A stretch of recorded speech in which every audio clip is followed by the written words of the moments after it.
back with another one.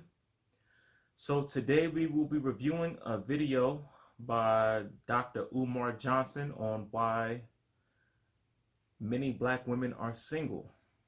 So without further ado, we'll just get right into it.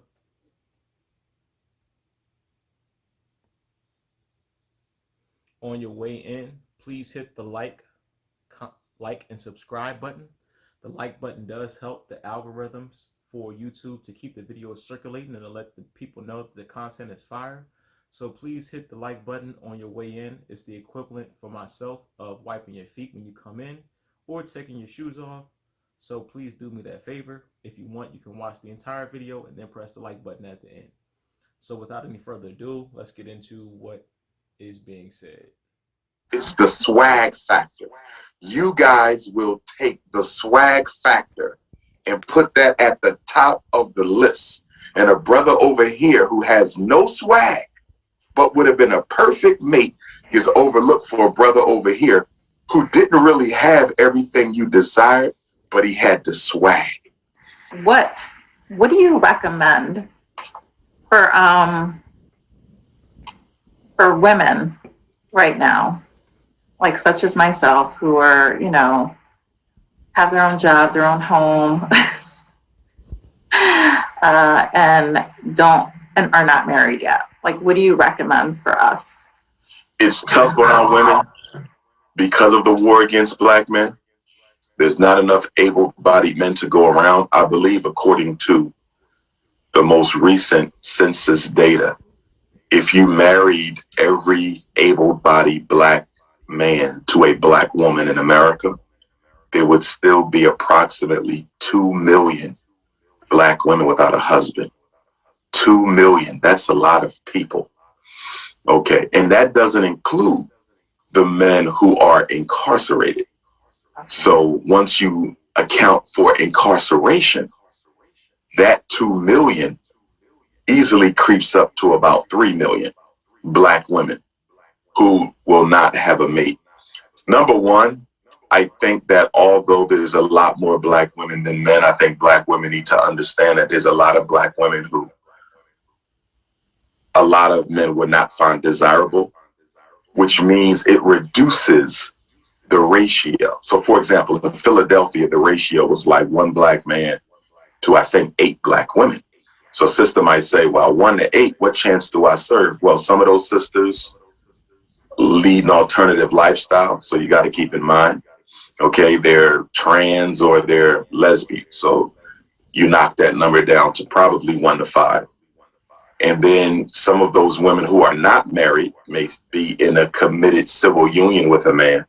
So you knock that down. Now you're looking at maybe 1 to 4.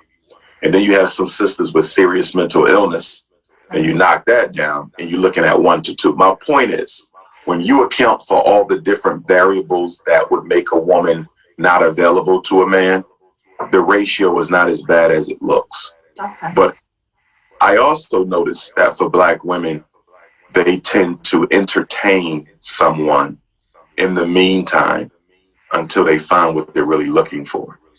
And I think that's a recipe for disaster, because from a spiritual standpoint, even if you know the man you're with is not the one, if you're still emotionally bonded to him, the universe may be reluctant to send you the man you need, because you may mistreat him and reject him because you're still bonded to the man you don't need. So I think we have to understand that sometimes to get what you want, you have to be totally free to receive it. And a lot of times we're not totally free. In addition to that, I think a lot of American African women have a certain image of the man that they want that may need to undergo some psychosurgery. So they might want a super alpha male, super attractive, well-educated, good money. They want an alpha. And there's nothing wrong with wanting an alpha. The problem is alphas are not known for monogamy. You understand? So the very type of man that a lot of sisters want does not lend himself easily to the 1 man, 1 woman rule. So I think sisters should probably consider dating more of a beta type male. who still has the income, still has the education, extremely responsible, will be committed in a monogamous union, but he may not have all the physical attributes. It's the swag factor that gets a lot of sisters in trouble. It's the swag factor. You guys will take the swag factor and put that at the top of the list. And a brother over here who has no swag, but would have been a perfect mate, is overlooked for a brother over here who didn't really have everything you desired, but he had the swag. And unfortunately, sisters are so attracted to the swag that a lot of them often end up finishing last. Y'all have to put the swag factor in its place and stop letting it overwhelm your entire list of prerequisites. Okay. So do you want to talk?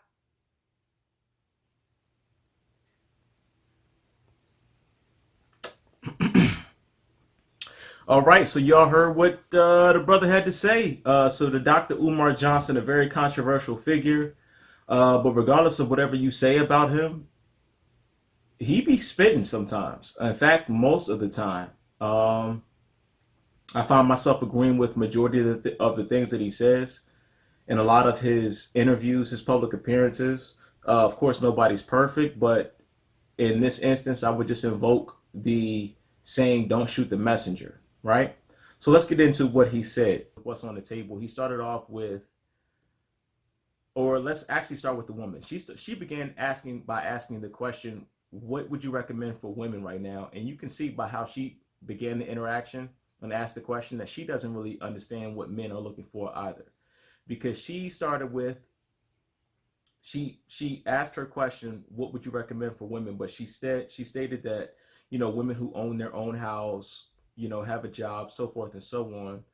When it's like, yeah, all that's cool, but men aren't looking for that, right? Or at least, let me correct myself. Men who aren't bums are not looking for that, right?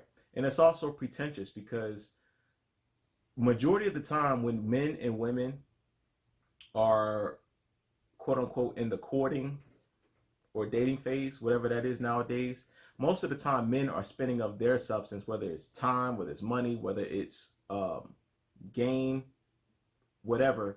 He's spending of his substance to presumably get to know the woman, right? So this whole notion of, I have this and I have that from women is pretentious because men aren't looking for that. Not only are they not looking for that, but you're not spending your substance on men to begin with.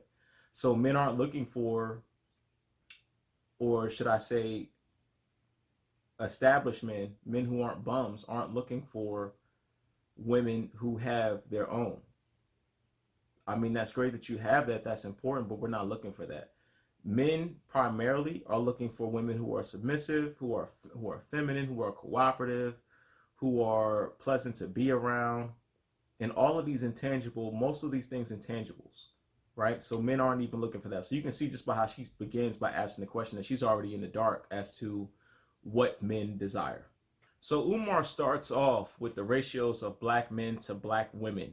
And we can clearly see that there's a huge discrepancy in the amount of men that are available to women as far as the ratios. And he lists a number of factors for that. The number one being incarceration, or one of the main factors being incarceration. And I just want to pause right there. Let me read off some numbers to you, right? Because for me personally, and for anybody who's an objective thinker, this automatically throws out the black feminist argument that black women have been the main target or have been the main focus in this occupation that black people find ourselves in America. And yes, I will use that term occupation. So let me just read off some numbers for you, right? So for all the women incarcerated in the world, there's just about the same number of black men that are incarcerated. Again, for all the black men incarcerated in the world, there's about the same number of women who are incarcerated. So in America alone, there's about 200,000 women incarcerated, 40,000 of that being black women, which, don't get me wrong, is still too many. It's a disproportionate number. However, in America alone, there's between 600,000 and 700,000 black men incarcerated, from everything from low-level offenses to violent crimes, most of it being low-level offenses. So we're talking literally something like you get caught with a couple grams of weed in the 80s and you're incarcerated for multiple years. So we can go ahead and establish that reality right off the bat, which is that black women and black feminists in particular, you have not been the primary target. So you can go ahead and throw that argument out the window. It's always been black men. He then goes on to list the number of factors that would normalize or equalize the disproportionate amount of black women to black men.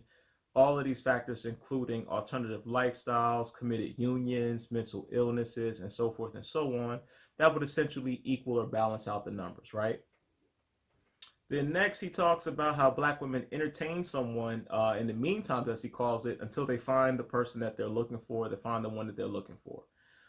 He expresses his disagreement with this approach and how it's a recipe for disaster. And I want to park right there as well.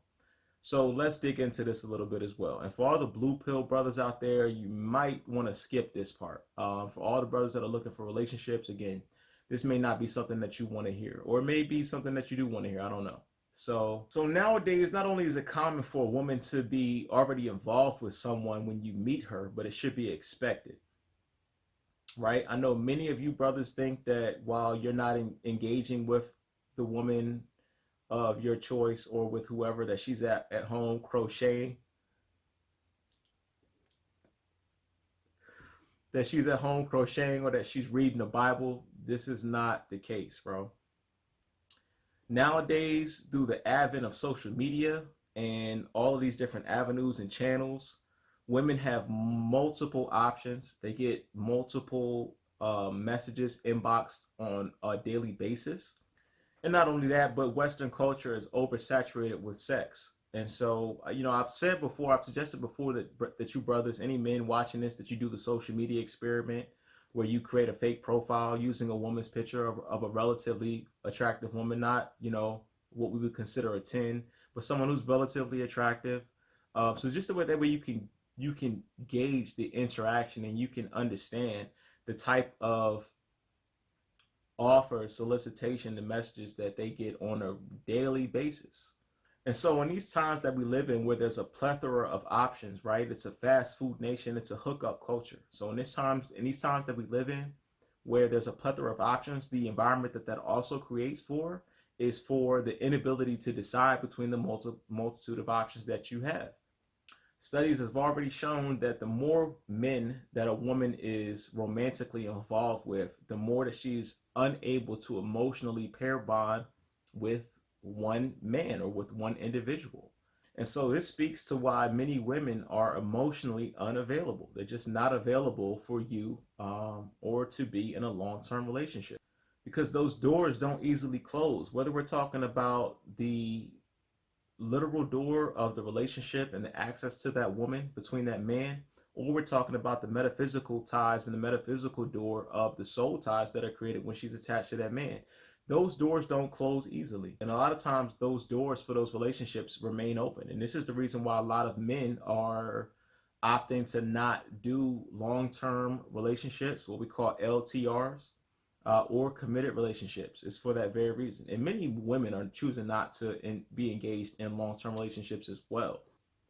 But for many men who understand this and they understand female nature, this is the reason that they're opting to choose not to be in long-term relationships, is because they know that women who have longer lasting soul ties and relationships with other men, that they essentially, it's not that they can't compete, but it's that they know that that's grounds for troubled waters. And that's actually the smart way to approach it. For any men watching this, especially young men or any men period, I would recommend on focusing on becoming the best version of yourself. This way that you can create the life that you want. You won't be at the mercy and the desires of women. You'll be able to create your life as you see fit. Many women nowadays don't really desire to be wives. And this is just the reality of it, because they desire to be able to come and go as they please. And so as a man, you just have to be aware and cognizant of these realities. And also many women, if they sense boyfriend vibes from you, they'll pull away, again, for that very reason. It's because they want to be free to come and go as they please. So they don't want to be tied down to one person. So ultimately, to men, I would say, if you're the one choosing and you're choosing and she's not choosing, you're doing it wrong. She has to be the one that chooses you, and she has to desire you more than you desire her. Otherwise, that attraction won't be there. The respect factor will ultimately not be there as well, and you just won't get the commitment from her that you're expecting or that you would desire from a committed partner. And these are just the facts. And right along with that as well, many women will treat you differently if they deem you to be boyfriend or husband material. So if they know that you could potentially be that in the future, but they're not necessarily looking for that now, in many ways they will kind of withhold certain things from you, or not be as they definitely won't be as forthcoming with their activities and their involvements, because they want you to respect them. This is the whole purpose behind it. And so because of that, it's almost like you get punished for being a certain type of man as opposed to another type of man.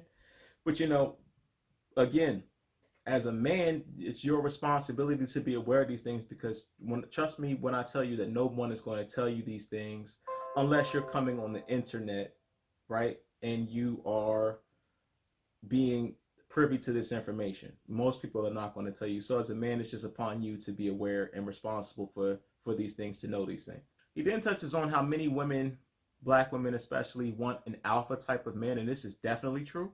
However, because of the climate that exists today and because of how most things are catered towards women, many women don't understand the things that are high value. Now, there's a difference between high value and high earning men. High earning doesn't necessarily mean high value and vice versa.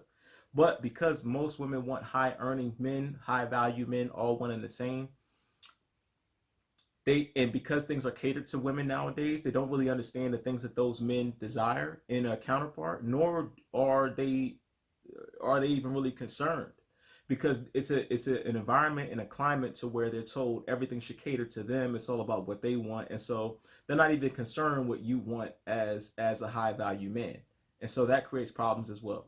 And we know that people that are men that are considered high value men, they don't typically settle. They're not the committal type of men, at least by and large. Not saying in every case, right? Because women don't have to understand what these types of men want, by and large, they go by just completely oblivious to what men actually desire out of a partner. And so what happens is they overlook a lot of men who, you know what I'm saying? Whether it be because, as Umar mentioned, they didn't have the swag before, they didn't have the certain charisma, they were overlooked. However, many of those men end up becoming high value men later on in life, because through perseverance, through development, through their own personal efforts and striving, they develop into high value men. But however, the flip side to it is that once a man becomes a high value man who wasn't a high value man before, especially if he's over 30, at that point it's like, I made it on my own. Nobody was really there and was really down for me when I was going through my trials and my trial phases. And so I'm definitely not about to commit now. That's how a lot of men actually approach it. And especially nowadays with the more that this red pill information becomes prevalent, more men are waking up to the realities of how they have been shortchanged, and they're not settling anymore. They're not settling for, women who already have children because they want to start their own families. They're not settling for women with baggage because they just realize they don't have to settle for those things. A good case in point is Derrick Jackson. Hate to invoke the brother's name in his example, but literally it's what I'm describing, right? And it's what Umar is describing as well. A man who became a high value man, right, around the age of 30, and as a consequence, you see he wasn't able to hold down a monogamous relationship. Now, that's not the same for all men, but at the same time, again, by and large, men who become high value men after and through their own process of personal development, many times once they get to that point, they're not willing to settle down because there's a plethora of options that have become available to them that many women who, because women develop earlier than men, women's value oftentimes, most of the time, is already predetermined and preset by nature. They start getting fat in places and getting curvy in places when they're young, which draws men to them, and that's what their attractiveness is, and that's what their value is on the sexual marketplace. So for men, I would again say focus on becoming the best version of yourself, because as you elevate, and trust me, in these days and times, black men, you're already an endangered species. And as you develop and as you work on yourself and you become successful, as a successful black man, you will be more of an endangered species, and you'll again be able to create the life that you want. The last part that he talked about was black women desiring a certain type of man who has a certain type of swag and overlooking other types of men.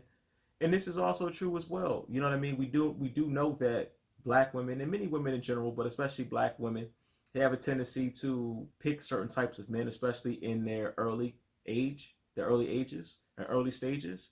And then as they either, accrue baggage or gain children or get later on in life, and they see that these men that they gravitated towards, at one time before, they're not the type that will settle down, be, good fathers, good worthy mates and counterparts for a family.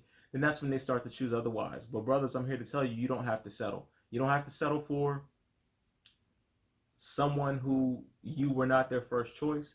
You don't have to settle for someone who has children by a different man than you do. You don't have to settle for any of it. And again, as you create your own life and as you develop yourself, again, you will create an environment to where everything that you need will gravitate towards you. You won't have to be desperate or thirsty and picking and choosing, but you'll be able to go out and have everything that you need essentially attract to you. And again, man, work on developing yourself and becoming the best version of yourself.